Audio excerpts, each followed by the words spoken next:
जनाब, खबरें कुछ इस तरीके से हैं कि हमारे हमसाया मुल्क इंडिया के लिए दुनिया के तमाम डोर्स ओपन हो चुके हैं। वो जहां भी जाना चाहें, वो जिस ग्रुप में शामिल होना चाहें, वो जिस अलायंस में शामिल होना चाहें, वो दुनिया के जिस प्लेटफॉर्म पर जाना चाहें, वहां पर उनको इजाज़त है। ना सिर्फ इजाज़त है बल्कि वेलकम किया जा रहा है। वो ये है खबर, नेटो के एम्बेसडर ने, जो यूएस की एम्बेसडर है नेटो में, उन्होंने ये कहा है कि हाँ, डोर जो है वो ओपन है इंडिया के लिए, अगर इंडिया शामिल होना चाहे। So the partnerships can be negotiated. I mean, like India can say, okay, we are interested in a partnership with NATO, but we are only interested in intelligence sharing. मैं तो इसको भी सोच रहा हूँ, कल इंडिया नेटो का member बन गया तो हम अमेरिका और यूरोप से कैसे लड़ेंगे और क्या होगा। I don't know what will happen. मैं समझता हूँ terrible things. हमें प्रिपेयर करना चाहिए. Understand कि you have to get ready and prepare. Cheema साहब, आप ना लड़ेंगे ना आपने लड़ना है, क्योंकि आपके डीएनए नहीं है लड़ने वाला। सबसे पहले तो मैं आपको ये डिफ्यूज करना चाहूंगा, historically proven your DNA, you are not a fighter to begin with. I have a feeling कि India has a lot more to offer to NATO than say Greece. Greece क्या ऑफर करता है? Portugal क्या देगा? Spain क्या देगा? They don't have fighting forces, they don't have fighting armies, they don't have advanced military technology. India के पास अगर AI is the future, जितने इंजीनियर्स इंडिया में हैं उतने तो लोग भी नहीं है सम यूरोपियन कंट्रीज में।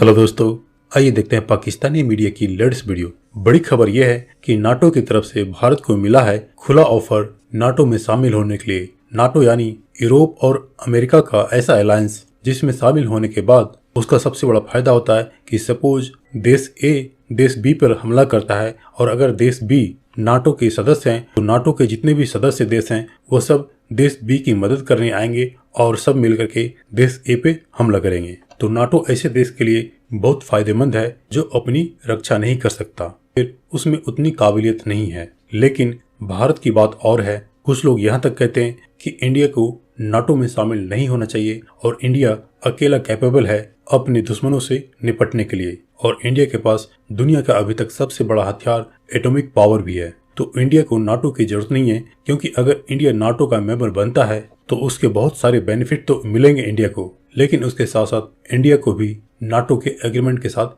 चलना होगा। लेकिन भारत को मिले नाटो के इस ऑफर से पाकिस्तानी मीडिया में घबराहट जरूर है। तो दोस्तों आइए इस वीडियो को देखते हैं।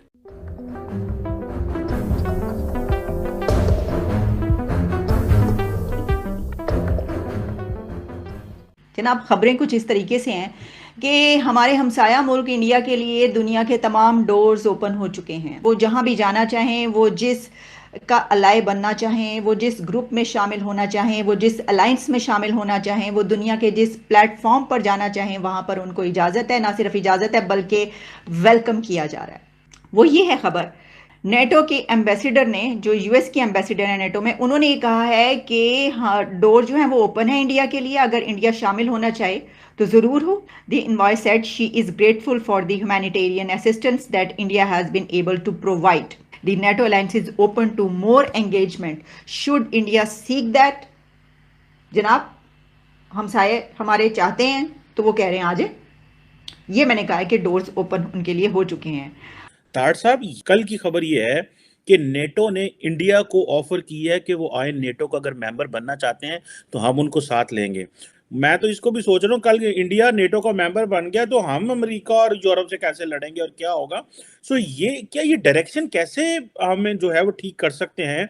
चीमा साहब, आप ना लड़ेंगे ना आपने लड़ना है, क्योंकि आपके डीएनए नहीं है लड़ने वाला। सबसे पहले तो मैं आपको ये डिफ्यूज करना चाहूंगा कि आप शरारत कर सकते हैं, लड़ेंगे नहीं आप। इससे शरारत कर सकते हैं, वो डॉलर के लिए, पैसे के लिए करेंगे, आप उससे ज्यादा आगे नहीं जा सकेंगे।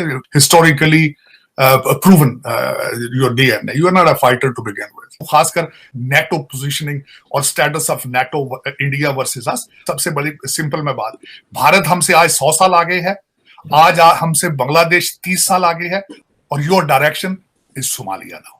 यूएस की जो नेटो एम्बेसडर हैं उन्होंने बोला हम इंडिया के साथ स्ट्रेंथन करना चाहते हैं टाइज, मतलब नेटो, ऑफ कोर्स नेटो +5 इन सब के लिए सिक्योरिटी का अलायंस तो है ही पहले से। वो नेटो +6 की बात हो रही है आजकल। नेटो इंडिया को इतना क्यों पसंद कर रहा है या इतना क्यों अट्रैक्ट कर रहा है अपनी ओर, और क्या इंडिया भी इंटरेस्टेड है इस नेटो में या नेटो +6 में? इंडिया के कोई इंटरेस्ट तो उस साइड है नहीं यूरोप में जहां का ये अलायंस है? देखिए, दो तीन चीजें हैं। एक तरफ तो ऐसा लग रहा है कि अमेरिका मकड़ी की जाल में फंसाने की कोशिश कर रहा है इंडिया को, ट्रेड के दौरान इंटेलिजेंस शेयरिंग, ये शेयरिंग, वो शेयरिंग वगैरह। एवरी अदर मंथ कुछ ना कुछ यूएस इंडिया चीजें हो रही हैं। So it looks very clearly कि the US is determined to bring India in its fold. दूसरी चीज ये है, अमेरिका जब चाइना के साथ देखें आप, every day you see something aggressive coming from America towards China. तो अगर ये कोल्ड वॉर में बदल जाती है यार, तो they need a sidekick to fight. वो इंडिया है, तो लड़ाई होगी तो इंडिया में होगी। And that is something that Indians should fully understand कि अगर इंडिया का बॉर्डर है ना, चाइना अमेरिका के साथ बॉर्डर नहीं शेयर करता, तो India has to think this thing very carefully. India will be the battlefield and the front line state against China. Ukraine ना बन जाए। तो ये जो आप कह रहे थे NATO +6, so the partnerships can be negotiated. I mean, like India can say, okay, we are interested in a partnership with NATO, but we are only interested in intelligence sharing. हमारे intelligence officers को आप अपने officers के साथ training में बुलाएं करें. And I think that is where India is going to get tempted. We are not going to fully commit to NATO, but let's send our pilots to get trained there. Then they'll say, okay, let's get some defense training and education training, wagara, wagara. But the thing is, if the US is going to get serious about China and Russia, it needs a fighting force, and it sees India as a much stronger fighting force, as a potential partner. मुझे लगता है इसलिए भी वो India को लुभा रहे हैं. I have a feeling कि India has a lot more to offer to NATO than say Greece. Greece क्या ऑफर करता है? पोर्चुगल क्या देगा, स्पेन क्या देगा? They don't have fighting forces, they don't have fighting army, they don't have advance military technology. India के पास अगर AI is the future, जितने इंजीनियर्स इंडिया में हैं उतने तो लोग भी नहीं है सम यूरोपियन कंट्रीज में। सही बात है। so India is a major, मतलब इनके लिए तो वो कहता है ट्रेजर बॉक्स नजर आता है, ऊपर से मार्केट भी है। दूसरा रेफरेंस देना चाहता हूं, मेरा अजीज दोस्त है मेजर गुरुवारिया, उन्होंने एक YouTube बनाई है, लेफ्टिनेंट जनरल लक्ष्मण सिंह रावत के घर की वीडियो में लगाई। Who is general Lakshman Singh Rawat? He is a father of general Bipin Rawat. मैं समझता हूं हर पाकिस्तानी यंग आदमी के ऊपर फर्ज है कि उस वीडियो को देखे। फैमिली के 2 आर्मी जनरल, और उस घर के बाहर की हालत देखे और उनके अंदर ड्राइंग रूम की हालत। और मैं शर्मिंदा हूं आज उन लोगों से जिनको आज भी मेरा अमीरुल मोमिनीन नारा बता रहा है पाकिस्तान का मतलब क्या, ला इलाहा इल्लल्लाह। मेरे हिस्टोरिकल रेफरेंस फेल हो जाते हैं जब मैं समझता हूं, जब मुझे बताया जाता है कि there is always light at the end of the tunnel. वो टनल ही नहीं खत्म हो रही 76 साल। कल फिर दोबारा आपके ग्रीन पासपोर्ट की रेटिंग आई है। वो तमाचे हैं सबके ऊपर, मुंह के ऊपर।